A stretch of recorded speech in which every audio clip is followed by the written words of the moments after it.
Yes, you can train your horse, even if you're a complete beginner.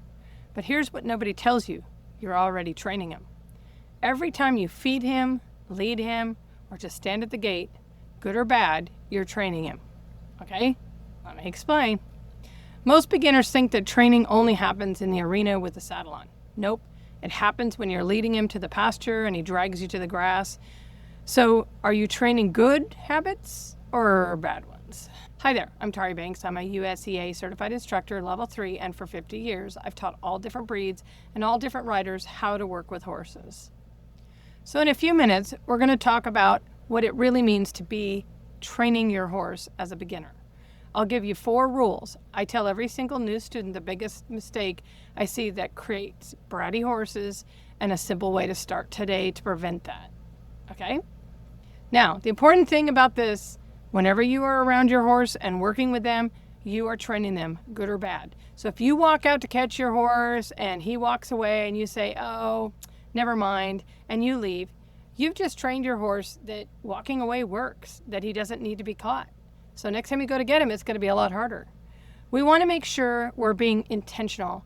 I like to think of it as a game with rules, and the horse needs to know the rules. They need to know the rules are always the same. I always tell people, it's like if a parent tells a kid there's no jumping on the bed, and then they walk by the room and the kids are jumping on the bed and laughing and having a good time, and they look and they see the kids are doing it and they don't say anything and they keep walking. Yes, they didn't give them permission to jump on the bed, but basically they've told them it was okay. So now they're allowing bad behavior. So now if the parent comes by and says there's no jumping on the bed, do you think the kids are going to believe them? No, because they're not consistent. Same thing applies for horses. No has to mean no every time, not just when you feel like it or not just sometimes. There has to be ground rules that stay the same all the time. Don't be lazy. Now we're going to talk about the hard one. You have got to correct bad behavior right when it happens. I know it's easy to be lazy. You're tired, he nips a little, or he pushes on you when you're leading and you think, it's just once. But if you're lazy and inconsistent, you will raise a bratty child. A horse that crowds your space, that drags you to the grass, that won't stand still, he didn't get that way overnight. We let them. So be fair, be clear, correct it within 3 seconds, not 3 minutes, 3 seconds. Otherwise, he has no idea what you're correcting him for, okay? Remember, slow is fast with horses. Take it slow, be consistent. That's what builds a good horse, and it builds a great relationship between you and your horse. So correction is half of it. The other half, and this is where most beginners forget it, is that you have to reward the good behavior. Horses learn from the release of pressure, not the application of the pressure itself. When he does the right thing, even a little shift of his weight the right way, let him know he's a winner. A soft pat, a scratch on the withers, just a release, and a good boy. Make it a game and make it fun for them. Let them know they got the answer right. Now I want to pause here for just a second, because if you're a beginner, this can feel like a lot. Am I doing it right? Am I being too hard? Am I being too soft? Am I being clear enough? That's exactly why I created the Equestrian Edge Mentorship Program. Where there's a will, there's a way. It's a supportive space to help you find your way, get advice, and navigate the horse world when you need a second set of eyes. If you're feeling stuck, you don't have to figure it all out alone. I'll put a link down in the description below. And this brings me to 2 more really important points. Number 1, consistency. Everyone who handles your horse has to play by the same rules. If you don't let him rub his head on you, but your grandkids do, that's not his fault, okay?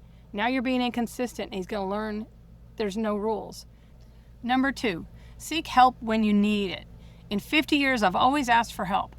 I've always had a coach or instructor or someone I can ask for advice. There's no price for struggling the longest. If your horse is doing something that scares you or you feel overhorsed, get a good instructor on the ground with you. That's not failure, that's horsemanship. We can teach you tricks and tips on how to get there quicker and faster and safer and give you so much more clarity between you and your horse. So here's your homework for the week. I want you to practice leading, just leading. When you lead your horse, nose should stay at your shoulder, not ahead of you, not lagging behind. If he pushes ahead, you stop, you back him up 2 steps out of your space, and then walk forward again. Reward the second he stays with you. Go back and forth until they're walking quietly and he stops without you pulling on the rope. Don't do too much too fast. Build confidence. Be consistent and do it day after day. And pretty soon you won't even need your lead rope, in the sense that you won't have to pull on it. Definitely keep a lead rope on. That's a safety thing. But you don't want to be dragging your horse, and you don't want to have to be pulling them to stop them. Okay? Reward the second he stays with you. Go back and forth until they walk quietly. I also want you to work on having your horse turn away from you. We always like to pull the horse towards us because it's easiest, and they kind of wrap around you and we turn to the left. Teach your horse to stop and move away from you. That teaches them to get away from your space as you walk into it. Use your rope, push them. If you need to, you can swing the end of the rope a little bit and make them kind of move away from you. Teach them that when you come into them, they need to move away from you. That's a really good, powerful tool to teach your horse, and it's much safer to teach your horse to turn away from you.